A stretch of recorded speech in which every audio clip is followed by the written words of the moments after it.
Allez, avant nos grands débats du matin avec Françoise Legois et vos appels au 0826 300 300 à 9h05, c'est l'heure de retrouver Revel en campagne avec Eric Revel, bien sûr. Bonjour Eric. Bonjour Laurence, bonjour Patrick. Alors Eric, nous allons revenir sur ce qu'on évoquait tout à l'heure, déjà un peu, ça traîne, toujours pas de nom de Premier ministre. Jean Castex ne rempile pas. L'évolution du profil du poste de Premier ministre est notable, visiblement. Oui, ça c'est un vrai sujet. Donc Jean Castex, j'y étais pas, mais enfin après 2 ans à Matignon, il faisait hier son pot de départ, donc entouré de ses ministres et de ses collaborateurs, avec ce bel hommage du président de la République, bon très bien, alors que le nom évidemment de son successeur ou de sa successeur comme il faut dire maintenant, paraît-il, traîne toujours. Alors, il faut s'arrêter quand même un moment, je pense, sur l'évolution du profil du Premier ministre actuel ou futur, tel qu'on nous le promet. Homme de terroir, Castex aura incarné finalement la province face à Paris, une goutte de terroir dans un océan d'énarchie, mais Castex n'était évidemment pas le chef de la majorité présidentielle.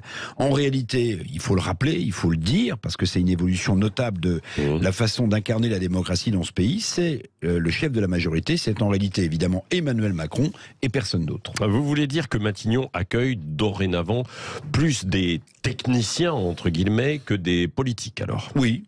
Le profil, sans doute une femme, du futur Premier ministre, apparaît à tous, quel que soit son nom d'ailleurs, avec un point commun évident, en tout cas, tel que les rumeurs propagent ces noms qui sont jetés dans la sphère publique. Il s'agira, alors vous dites technicien, moi je dis il s'agira d'une technocrate, mais pas d'une politique. Or, la tradition politique de la 5e veut que le Premier ministre soit issu du groupe majoritaire à l'Assemblée nationale. Il en était même, jusqu'à présent, son incarnation. Le Premier ministre, il était élu de l'Assemblée nationale ou même du Sénat, avec Jean-Pierre Raffarin.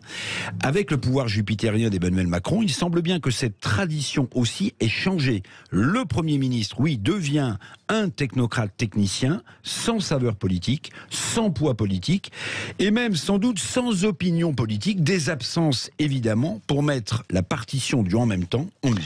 Oui, mais quel est le problème Premier ministre technicien, technocrate, contre Premier ministre politique, Éric Revel ? Parce qu'on a besoin de débats politiques. En réalité, la start-up nation fédéraliste que continue de construire en France le président de la République n'a sans doute pas à s'embarrasser de ses considérations politiques. Mais c'est sur ces débats politiques que la démocratie, que la République se sont construits. À force d'invisibiliser la politique au plus haut sommet de l'État, sauf pour Macron, à force d'effacer les repères de la 5e République, la place d'un Premier ministre politique justement, on dilue la nation et la République. Voilà aussi pourquoi le pays se fracture et se communautarise.